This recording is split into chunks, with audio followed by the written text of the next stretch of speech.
प्राथमिक शिक्षा बच्चों के लिए वो नींव है जिस पर उनके पूरे व्यक्तित्व की इमारत खड़ी होती है। और हम स्वागत करना चाहेंगे स्टूडियो में श्री अवधेश झा जी का, जो प्रिंसिपल हैं सर्वोदय केंद्रीय विद्यालय रोहिणी से। बहुत स्वागत अवधेश जी आपका। सर स्वागत है आपका। और सबसे पहले तो आपको बधाई देना चाहते हैं सर, आप नेशनल अवॉर्डी हैं। बहुत बधाई। बहुत बहुत बधाई और पुनः आपका बहुत बहुत स्वागत सर। सर आपसे यहीं से हम शुरुआत करेंगे। जैसा कि अभी हमने देखा एपीजे अब्दुल कलाम जी का भी कहना है कि किसी भी बच्चे की ग्रोथ के लिए उसकी प्राइमरी एजुकेशन बहुत इम्पॉर्टेंट है। तो इसी बारे में बताइए सर, आपका क्या लगता है क्यों इम्पोर्टेंट है और क्या उसका रोल है? जब कलाम साहब की बात चली तो मैं उन्हीं से शुरू करता हूँ। उन्होंने विंग्स ऑफ फायर में लिखा है कि जब 5th क्लास में थे तो उनको शिक्षक ने पक्षी को उड़ना दिखाया था जाके समुद्र के किनारे। तभी से उन्होंने सोच लिया था मैं कुछ फ्लाइंग में जाऊँगा, एरोनॉटिक्स में गए और बाद में मिसाइल मैन बने। और वैसे ही उन्होंने द इग्नाइटेड माइंड्स में लिखा है कि बच्चों को सपने देखने चाहिए। जब सपने देखेंगे तभी वो सपने पूरे, बड़े बड़े सपने देखने चाहिए। उन्होंने कहा भी था कि सपने वो नहीं होते जो सोने पर आते हैं, सपने तो वो होते हैं जो हमें सोने ही नहीं देते। क्या बात है। 2 लाइन हमने जोड़ा है कि अपने वो नहीं होते जो रोने पर आते हैं, अपने वो नहीं होते जो रोने पर आते हैं, अपने तो वो होते हैं जो हमें रोने ही नहीं देते। जो टीचर्स हैं उनका रोल यही है कि अपना समझ करके बच्चों को बच्चे दिक्कत में पड़े उससे पहले उसकी सहायता की जाए ताकि वो रोने वाली स्थिति ही ना रहे। बिल्कुल बिल्कुल। तो शिक्षक का रोल तो हमेशा ही बच्चे के लिए इम्पोर्टेंट है, लेकिन सर ऐसे में अगर हम बात करें हैं समग्र शिक्षा, जो हमारे विकसित भारत की तरफ बढ़ते कदम है। NEP 20 और समग्र शिक्षा दोनों का एक उद्देश्य है कि बच्चों को, स्टूडेंट्स को क्वालिटी एजुकेशन प्रोवाइड करना। किस तरह से देखते हैं सर? देखिए, जैसा कि सभी डॉक्टर्स और साइंटिस्ट और साइकोलॉजिस्ट मानते हैं कि बच्चों का जो मेंटल डेवलपमेंट होता है शुरू के 5 साल में 90% डेवलप हो जाता है। तो अगर प्राइमरी एजुकेशन पर फोकस किया जाए तो फिर बच्चों का उद्धार बेड़ा पार हो जाएगा। और समग्र शिक्षा, जैसा कि आप नाम बता रहे हैं, 2018-19 में समग्र शिक्षा नाम से ये शुरुआत हुई है। पहले ये SSA के नाम से, राष्ट्रीय माध्यमिक शिक्षा के नाम से, सारे नामों को एक करके समग्र शिक्षा किया गया। और खास करके 2021 में 2020 के बाद जब नेशनल एजुकेशन पॉलिसी लागू हुई तो 2021 में बहुत सारी FLN बोलते हैं उसको, और जादुई पिटारा, जादुई पिटारा गजब का, सही में वास्तव में पिटारा है। उसे बच्चों के लिए इस तरह के खिलौने भी हैं, बुक्स भी है, वर्कशीट्स भी है। तो उससे न केवल बौद्धिक विकास बल्कि शारीरिक विकास और उसका जो है इमोशनल विकास, और सबसे बड़ी बात है कि सामाजिक विकास होता है। उसके लिए हमने एक स्टेप लिए हैं। अगर आपको ध्यान हो तो जैक्स डेलर साहब 1995 में यूनेस्को में एक रिपोर्ट दी थी, learning the treasure with in.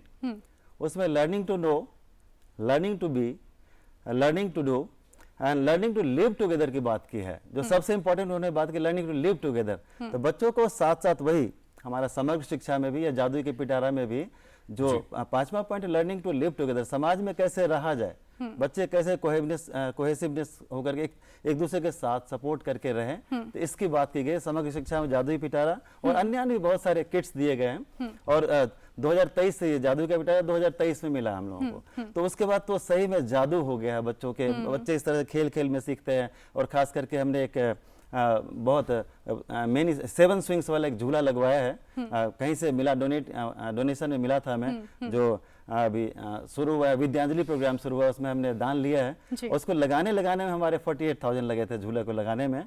मैंने और वाइस चांसलर भारती काला जी दोनों ने आधा शेयर किया था पैसा। लेकिन जब बच्चों ने पहली बार उस पर झूला देख के झूले थे बच्चे, हमने देख करके मुझे तो खुशी के आंसू आ गए थे। वाह, ये बहुत अच्छा काम है। क्या खासियत थी इस झूले में, क्या था, थोड़ा बताइए। उस झूले में क्या है कि सात तरह से बहुत सारे डोर्स हैं। चढ़ते हैं बच्चे, ऐसे करके निकलते हैं बच्चे, एंजॉय करते हैं। मैं सुबह हालांकि 8 से 2:30 बजे के स्कूल है। और Sarvodaya Vidyalaya CM Shri school sector 8 Rohini है, दिल्ली सरकार का स्कूल है, भारत सरकार का नहीं। तो उसमें जब मैं पहले 1 घंटा पहले पहुंच जाता हूँ, बच्चे भी कुछ उसमें झूला झूलने के लिए बच्चे बहुत सारे पहले पहुंच जाते हैं। अच्छा। तो उस समय न केवल फिजिकल डेवलपमेंट होता है, मेंटल भी, किस गेट से कैसे निकले हैं, किन सीढ़ियों पर कैसे चढ़े, तो बहुत सारे स्टेप, सावधानियां, तो बहुत सारी चीजें, इमोशनल चीजें भी सीख लेते हैं। कि मैं देखता हूँ कई बार बच्चे इंतजार भी करते हैं वहाँ पर कि अब वो झूल लेगा। तो क्योंकि 7 गेट्स है तो एक साथ 15, 20, 30 बच्चे झूल सकते हैं। बहुत बड़ा ह्यूज साइज का झूला है।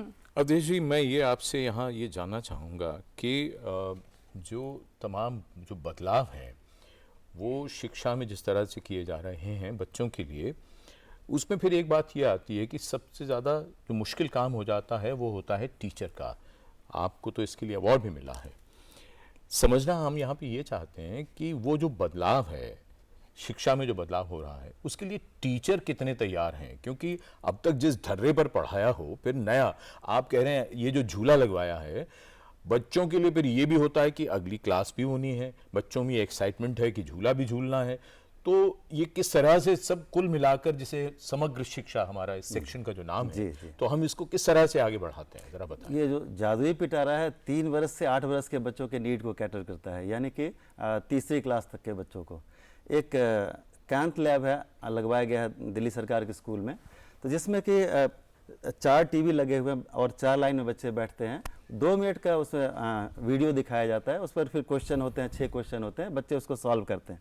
तो उसमें इन्वॉल्व होते हैं और बच्चे बराक ओबामा जी की फ़ोटो भी पहचान पाते हैं उसमें, और अपने देश के तो पहचान पाते हैं, और बराक ओबामा जी का या विदेश के जो राष्ट्रपति वगैरह इनका भी। तो उसमें चूंकि टाइम लिमिट होता है तो बच्चे बड़े अटेंटिव होते हैं, तो बच्चे उसमें करते हैं। देखिए, एक कहावत आपने सुनी होगी कि मैंने सुना और मैं भूल गया, मैंने देखा मुझे याद रहा, मैंने किया और मैं समझ गया। तो आजकल जो खास करके नेशनल एजुकेशन पॉलिसी कहती है लर्निंग बाय डूइंग, जो वास्तव में वास्तविक स्वरूप है। जॉन डेवी ने, जो अमेरिकन एजुकेशनिस्ट थे, आज से 70-80 साल पहले लर्निंग बाय डूइंग की बात करते थे।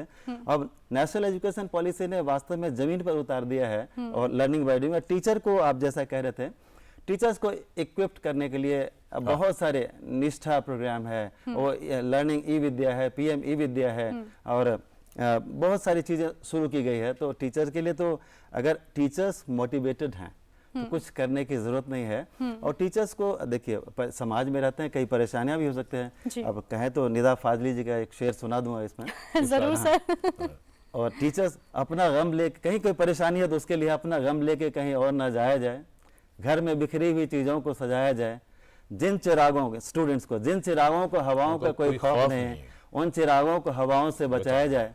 घर से मस्जिद है चलो दूर यूं कर लें, किसी रोते हुए बच्चे को हंसाया जाए। क्या बात तो जब बच्चा, अगर हमारा अगर मेंटल सेटअप है कि बच्चों के लिए हम हैं, 4 पिलर्स हैं, स्टूडेंट्स, पेरेंट्स, टीचर्स और प्रिंसिपल वाइस प्रिंसिपल, एक पिलर है। तो चारों पिलर में अगर अलाइनमेंट हो जाए तो बच्चा तो इस द्रुत गति से, बल्कि न केवल शताब्दी एक्सप्रेस से, वंदे भारत की स्पीड से बच्चा जाएगा, ताकि बच्चा अपने डेस्टिनेशन को प्राप्त कर लेगा, अपने जो उसका बिंदु है वो प्राप्त कर लेगा। जी सर, आपने 4 पिलर्स बताए बच्चे की ग्रोथ के लिए, टीचर, सोसाइटी, पेरेंट्स। सर, लेकिन कई बार हम देखते हैं आज का जो दौर चल रहा है, इतनी भागम दौड़ी की ये जो ज़िंदगी हो गई है, कई बार देखते हैं कि बच्चे अपनी ज़िंदगी से एक सेल्फ सेटिस्फेक्शन, सेल्फ रियलाइजेशन की कमी है। बच्चों को मार्क्स उनके अप टू द मार्क मिल रहे हैं, वो तो भी शायद थोड़े से कम खुश हैं, और मार्क्स नहीं मिल रहे हैं, वो तब तो दुखी हैं ही। बच्चों ज़्यादा पेरेंट्स। चलिए, दोनों कह सकते हैं, लेकिन यहाँ हम बात अपने चलो बच्चों की एक बार करें हम, और जैसा कि हम बात करें कि समग्र शिक्षा, तो यहाँ पर क्या रोल होता है सर इसका, कैसे हम इस चीज़ को देख सकते हैं? समग्र शिक्षा इसमें एक काम किया। PM ई विद्या जो है, बच्चों को उनके पेस के हिसाब से जो स्पीड है उस स्पीड से सीखने के लिए उन्होंने एक स्पेस दिया है। बच्चे ऑनलाइन भी सीख सकते हैं। तो थोड़ा सा पेरेंट्स को समझने वाली बात है कि आपका बच्चा जिस रूप में है उसी रूप में स्वीकार कर। भी 4 दिन पहले मैंने अपने एक छोटा सेमिनार करवाया था बड़े बच्चों के लिए, तो उसमें 4 लोग आए थे, उसमें 3 IIT के थे, IIT कानपुर के थे 3। तो एक बंदा कहता है कि मैं एवब एवरेज ही था, लेकिन 18 घंटे पढ़ के मेहनत करके किया। तो ये, और अगर कोई बहुत इंटेलिजेंट बच्चा है, उसमें एक सिविल सर्वेंट भी थे और 66 रैंक था, तो वो थोड़ा कम देर में कर पाए थे। तो ये जीवन एक रेस नहीं है। लाइफ इज नॉट बैंकिंग, कि आज दौड़ गए और आगे बढ़ गए, बैंक में जमा करा दिया लाइफ को, फिर बाद में 1 महीने बाद 2 साल बाद बैंक से निकाल करके लाइफ को जिएंगे। लाइफ तो आज भी जी रहा है बच्चा, तो रेस नहीं होनी चाहिए आपस में। दूसरी बात कि इसको दूर करने के लिए थोड़ा सा हमने अपने स्कूल में स्ट्रेस बस्टर रूम बनाया। स्ट्रेस बस्टर रूम में करीब 9 स्टेप्स हैं। मैं 2-3 स्टेप्स की चर्चा करना चाहूंगा। पहला एक है फ्रेंडशिप बेंच, जिसमें अगर बच्चा बैठ गया, उसमें एक EVGC vocational guidance counsellor expert हैं, तो जैसे ही बच्चा उस पर बैठ गया उस बेंच पर, तो इसका मतलब कुछ प्रॉब्लम है। अच्छा, तो टीचर या तो एबीजीसी अगर अवेलेबल है, नहीं सारे टीचर बीएड हैं और साइकोलॉजी तो एक सब्जेक्ट पढ़ ही रखा है। अच्छा। तो सब टीचर जाके उसके कंधे पर हाथ रखेगा, प्यार से पूछेगा कि क्या प्रॉब्लम है, क्या समस्या है, तो आधी समस्या तो वहीं दूर हो जाती है। बच्चा कई बार कहता है मैं शेयर नहीं करूंगा, तो अगला केविन हमने 7 वीवी और 7 रंग के पर्दे लगाए हुए हैं उसमें। नेक्स्ट सेगमेंट में जाता है बच्चा, वहाँ चिल्ला करके कुछ बोल सकता है। नेक्स्ट सेगमेंट है लिख करके बोल सकता है। नेक्स्ट सेगमेंट है राइट डाउन, पेन पेपर लिख करके पोस्ट बॉक्स बना रखा है। अगला हारमोनियम वगैरह सेकंड हैंड खराब भी कर दे तो फर्क नहीं पड़ता। एक ह्यूमन साइज मिरर लगाया हुआ है, उसमें लिखा हुआ है कि आई एम द बेस्ट। तो बच्चे से कहा जाता है कि तुम पढ़ो इसमें क्या लिखा है, पढ़ता आई एम द बेस्ट। तो जब कहता तुम आई एम द बेस्ट हो, तो फिर कैसे ये प्रॉब्लम हो सकते हैं तुमको। आगे है झाग निकालने वाला, जैसे झाग परमानेंट नहीं होता, बबल्स जो निकलते हैं, वैसे जो परेशानियां तुम्हारी परमानेंट नहीं है वो दूर हो जाएंगी। और भी बहुत सारे स्टेप से ये परेशानियां दूर हो जाती हैं। हम लोग पेरेंट्स को अवेयर, पेरेंट्स को भी उस पर गुजारते हैं, ग्रुप में कई बार पेरेंट्स को दिखाते हैं देखो ये है। तो पेरेंट्स को समझाने का प्रयास किया जाता है कि अपने बच्चे की तुलना, बल्कि अपने रिश्तेदारों से भी नहीं तुलना करनी है कि मौसी का बेटा ये हो गया, वो डॉक्टर बन गया। तुलना करेंगे तो परेशान होंगे, और अपने हिसाब से जिएंगे तो खुश रहेंगे। जी सर, ये इनिशिएटिव्स आपने अपने विद्यालय में किए हैं? जी, क्या बात है। जी अवधेश जी, एक छोटी सी बात यहाँ पर हम और भी आपसे पूछते चलें, और वो ये कि जो बात अभी आपने कही कि हम बच्चों को सिखाते हैं कि कोई रेस नहीं है और इसी तरह की बात, लेकिन ये एक आदर्श स्थिति कि जिसमें बच्चों को बताया जाना, खासकर जो बोर्ड एग्जाम्स होते हैं, कि नहीं जीवन सिर्फ बोर्ड का एग्जाम नहीं है, उसके आगे भी है। लेकिन सच्चाई ये है कि स्कूल भी प्रेशर में है, पेरेंट्स को भी मालूम है कि बच्चे का अगर अच्छे नंबर नहीं आए तो अच्छे कॉलेज में भी नहीं मिलेगा। ये बैलेंस, ये बच्चों को किस तरह से आप सिखा रहे हैं? तो इस बार तो सर सीबीएसई ने हमारी सुन ली है। सीबीएसई ने 15 फरवरी के आसपास से डेट शीट अनाउंस किया है। अगेन 15 मई से कर दिया है, 2 बार एग्जाम की बात कर रहे हैं। जैसे नेशनल एजुकेशन पॉलिसी में है ना कि 2 बार बोर्ड एग्जाम होगा, इस बार से शुरू कर दिया उन्होंने। ये बच्चा कई बार होता है सर कि बीमार होता है बच्चा, तो पेपर में बैठ नहीं पाता, कई बार फीवर में टैबलेट लेके आ रहा है, तो सीबीएसई ने तो दोबारा, उसको पास फेल की बात नहीं है, दोबारा मौका 15 मई को मिल जाएगा। और हम लोग समझाने की कोशिश तो करते हैं। हालांकि अब लेकिन बड़े बच्चों के लिए सीयूईटी वगैरह टेस्ट है, तो हम कहते हैं आखिरकार टेस्ट तो है ही, थोड़ा प्रेशर तो है ही। हम समझाने का लेकिन प्रयास जरूर करते हैं कि जो बच्चा 90 में है 95 को एस्पायर करे, जो बच्चा 40 में 45 हो जाए, वो 40 वाला 90 से कम्पीट ना करे, अपने स्पीड से, अपनी गति से और अपना जो अपनी कैपेसिटी है उसके हिसाब से जिए, तभी बच्चा सफल हो पाएगा। नहीं तो फिर अब कई बार आप देखते हैं स्टीव जॉब्स या कोई कितने ग्रेजुएट थे, कितने पढ़े लिखे थे, जीवन में बहुत सारे सफल व्यक्ति कितने पढ़े लिखे। तो सर सबकी अपनी एक अलग पर्सनालिटी, सबका अपना एक इंटरेस्ट जोन होता है। और जैसा कि आपने कहा कि ठीक है बच्चों को हम मोटिवेट करते हैं, 90 है तो 95 तक उसको जाना है, लेकिन सर मुझे लगता है कि हर बच्चा स्टडी मटेरियल नहीं है। ऐसे में अगर हम एक स्टूडेंट के, एक बच्चे की होलिस्टिक डेवलपमेंट की बात करें तो प्राइमरी एजुकेशन आप किस तरह से देखते हैं, क्या रोल है इसमें? 2 बातें कहूंगा। एक तो प्राइमरी पर जल्दी से आता हूँ। एक डिक्स इंस्टीट्यूट है, उससे हमने समझौता किया है कि बच्चा जो जैसे कि टैली है या अन्य चीजें हैं टेक्निकल, जिससे कि बच्चा वोकेशनल की ओर जाए। वोकेशनल एजुकेशन पर हम लोग बहुत बल देते हैं। उसमें फी को बहुत ज्यादा कम करवा दिया। उसमें से आधी फी तो बच्चा देता है, जैसे 3000 फीस 1500 वो देता है, और बाकी फीस हमारे यहाँ वाइस प्रिंसिपल है, उनके रिश्तेदार मैं देता हूँ। और बच्चा 90% अटेंडेंस पर चला जाता है तो हम फी रिफंड कर देते हैं। ये हर स्कूल में करते हैं? नहीं, मैंने अपने स्कूल में अपने स्कूल में और भी स्कूल कर सकते हैं, तो ये हमने किया है।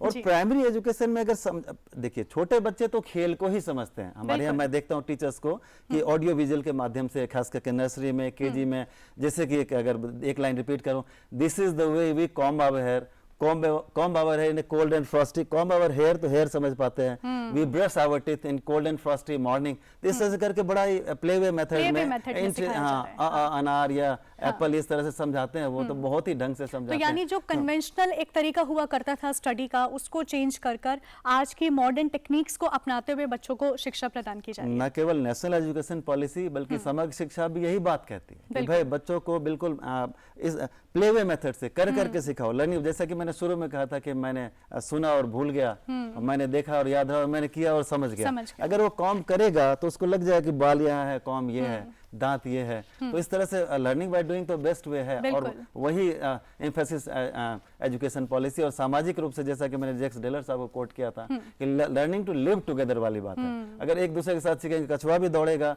खरगोश भी दौड़ेगा, लेकिन साथ साथ अगर एक को कंधे पर पानी में उठा लेगा कछुआ, तो खरगोश पार कर जाएगा। और अगर कछुए के ऊपर और खरगोश अपनी गर्दन पर अगर कछुआ को बिठा लेगा तो पहाड़ी स्ट्रिप पार करा देगा, और पानी में कछुआ खरगोश को बिठा लेगा तो फिर पानी पार कर जाएगा। तो learning to live together, cohesive education, एक साथ सामाजिक समरसता ला करके ही देश का विकास हो सकता है, तभी समर्थ भारत हो सकता है, विकसित भारत हो सकता है। 2047 में माननीय प्रधानमंत्री जी का सपना पूरा हो सकता है। जरूर जरूर, बिल्कुल। सर, आपने हैंड्स ऑन ट्रेनिंग की आपने बात करी, लर्निंग बाय डूइंग की बात करी, और NEP 20 में भी इस बात का जिक्र है। उसमें हम लोग प्रैक्टिकल एस्पेक्ट के बारे में भी बात करते हैं, प्रैक्टिकल ट्रेनिंग। तो इसको लेकर और कुछ स्किल डेवलपमेंट, इस बारे में कुछ बताइए, क्या इसके ऊपर स्टेप्स लिए जा रहे हैं? इसके लिए NCERT डायरेक्शन, NCERT भारत सरकार का है, वो डायरेक्शन देता है, और SCERT बहुत सारे सेमिनार्स आयोजित करते हैं। और ये तो बहुत कुछ, देखिए जैसा सेमिनार्स आयोजित करते हैं और टीचर्स को वेल इक्विप्ड करते हैं, जो लेटेस्ट चीज़ें चल रही है उसको बताते हैं, और टीचर्स उसको इम्प्लीमेंट करने की कोशिश करते हैं। बहुत कुछ अपने ऊपर भी है कि सिस्टम ने ये किया, सिस्टम ने, मैं कभी सिस्टम की बात नहीं करता, मैं क्या कर रहा हूँ ये इंपॉर्टेंट है। कैम्ब्रिज यूनिवर्सिटी में गया था ट्रेनिंग पर, तो वहाँ देखा कि वो बंदा क्या कर रहा है वो इंपॉर्टेंट है, नहीं तो फिर हम हमेशा से दूसरे पर अगर बात टालते रहेंगे तो फिर बात टलती रहेगी। खुद हम क्या कर रहे हैं वो तो मिर्जा गालिब का एक शेर अगर कहें तो मैं पढ़ूं। अच्छा। उम्र भर गालिब यही भूल करते रहे, उम्र भर गालिब यही भूल करते रहे, धूल चेहरे पर थी और आईना साफ करते रहे, धूल चेहरे पर थी और आईना साफ करते रहे। तो अपने में कभी, वैसे माफ कीजिए सोशल मीडिया पे चलता बहुत है, ये गालिब का है नहीं, हाँ, जिसका भी हो, लेकिन नाम गालिब का ही चलता है। अब शायर है तो गालिब ही है। अब कोई कोट, जैसे कि मैंने कहा कि अपने वो नहीं होते जो रोने पर आते हैं, अपने तो वो होते हैं जो रोने ही नहीं देते। किसी मशहूर के नाम से हो जाए तो बहुत मशहूर हो जाएगा शेर, लेकिन कहीं ना कहीं हमें जिंदगी के साथ तो जोड़ते ही हैं ये शेरो शायरियां। सर, चलते चलते हमारे दर्शकों को, हमारे देश के बच्चों को, पेरेंट्स को छोटा सा संदेश आप क्या देना चाहेंगे? पेरेंट्स के लिए तो हाथ जोड़कर मैं एक ही निवेदन करूंगा कि अपने बच्चे की तुलना दूसरे से ना करें। अपना आपका बच्चा है, उसको ज्यादा, अच्छा उसको क्या क्या नहीं करना ये ना बताएं, क्या करना है। हमेशा हम कहते हैं डोंट, ये नहीं करो, वो नहीं करो, वो हमेशा नेगेटिविटी आती है। क्या करो ये बताना हमें, कैसे करो लेट देम डिसाइड, बच्चा विल डिसाइड। कैसे करो आपको नहीं बताना। हम लेसे देखते बार बार 4ठी 5वीं क्लास का बच्चा, उसके माता पिता बांध रहे हैं, एक दो बार गिरेगा, थोड़ा सा गिरने दो, सीख जाएगा बांधने। अगर तो ऐसे होता, हम ज्यादा पैम्पर करेंगे तो बच्चा का सामाजिक और कल्चरल डेवलपमेंट नहीं हो पाएगा, बिल्कुल विकास नहीं हो पाएगा। विकास चाहिए तो तुलना ना करें, बच्चों पर भरोसा करें, बच्चों की कैपेसिटी पर भरोसा करें। आपका बच्चा है और अब जिस काबिल है उससे आगे ही बढ़ेगा, आप उसको पॉजिटिविटी में डालें। बिल्कुल, तो यानी होलिस्टिक डेवलपमेंट की हम लोग बात कर रहे थे, उसके लिए गिरना भी जरूरी है, खुद से संभलना भी जरूरी है, खुद से उठकर आगे बढ़ना जरूरी है। अब देश सर स्टूडियो में कीमती समय निकालकर आप आए और इतनी अच्छी जानकारी आपने हमारे साथ, हमारे माता पिताओं के साथ में साझा करी। सर, उसके लिए बहुत बहुत धन्यवाद। धन्यवाद अवधेश जी। और बड़ी कमाल बात कही आपने, बच्चों को देखभाल की जरूरत है, लेकिन ज्यादा देखभाल नहीं, बिल्कुल।